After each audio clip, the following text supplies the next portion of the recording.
네,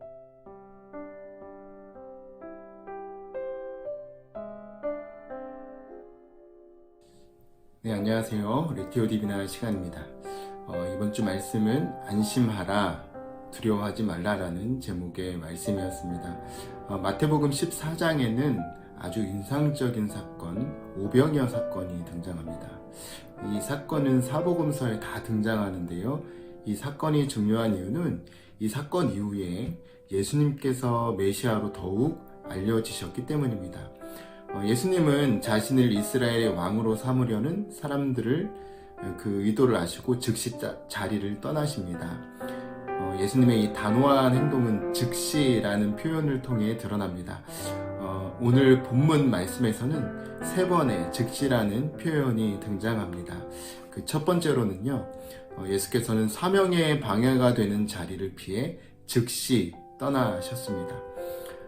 하나님의 아들인 예수님이 이스라엘의 왕이 되시려고 이 땅에 오신 것이 아닙니다. 예수님은 자신을 왕으로 삼으려는 잘못된 목적으로부터 즉시 떠나신 것이죠. 그리고 제자들도 재촉하셔서 건너편으로 먼저 떠나도록 하십니다. 왜냐하면 제자들 또한 여전히 연약했기 때문입니다. 자, 우리의 사명이 무엇입니까? 예수님께서는 우리에게 하나님 나라를 이루어 가도록 하셨습니다. 교회가 가진 이 사명을 분명히 알아야 합니다. 유명한 교회로 만들거나 영향력이 커지고 부자가 되는 것이 목표가 아니죠. 퍼주다가 망하는 교회가 될지언정 우리의 온전한 사명을 향해 나아가야 합니다. 예수님은 그 사명을 분명하게 아셨기 때문에 이 사명의 방해가 되는 자리를 즉시 피하신 것이죠. 우리 또한 교회 자체가 우상이 되지 않도록 사명대로 쓰임받기를 간구해야 합니다. 그러기 위해서 열심으로 기도해야 합니다. 자, 두 번째로는 예수님이 두려움에 떠는 제자들을 찾아가 즉시 말씀하신 것입니다. 예수님의 말씀에 순종하여 나아간 제자들이 큰 풍랑을 만납니다. 말씀을 순종하여 갔지만 풍랑을 만난 것이죠. 이들이 어부이긴 했지만 풍랑이 얼마나 거세든지 우왕좌왕합니다.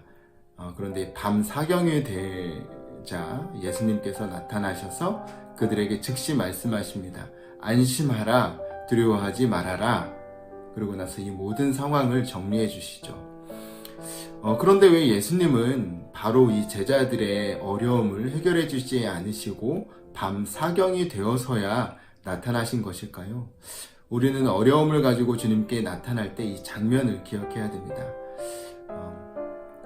예수님께서는 내가 당한 어려움을 분명히 잘 알고 계신다는 것, 그리고 그 가운데 나를 지키신다는 사실을 기억해야 합니다. 예수님은 제자들이 어떤 상황에 있는지 이미 다 알고 계셨습니다.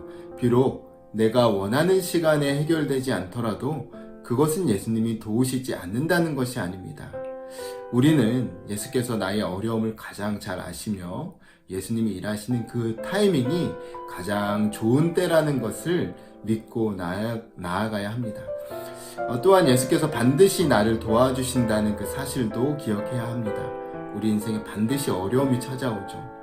주님 앞에 그때 우리의 연약함, 우리의 한계를 인정하는 것이 믿음의 첫 단추입니다. 항상 주의 도우심과 은혜를 구하며 나아가시길 바랍니다. 자, 세 번째 즉시는 예수께서 믿음에 실패한 연약한 자를 건지시기 위해 즉시 손을 내밀어 주신다는 것입니다. 오늘 본문에서 베드로가 믿음을 가지고 용기 있게 물 위를 걷죠. 그러나 출렁거리는 파도를 보고 다시 물에 빠지고 맙니다. 우리는 실패할 수 있습니다. 또 믿음이 흔들릴 수 있습니다. 그러나 그때 주님 나를 구해 주십시오 간구하고 고백한다면 주께서 즉시 손을 내밀어 잡아주실 것입니다. 자, 말씀을 맺습니다. 오늘은 2024년 종려주일입니다. 예수님은 자신의 백성을 구원하기 위해 예루살렘 성에 입성하셨습니다. 그러나 그 환호와 영광은 잠시이며 고난이 시작되었죠.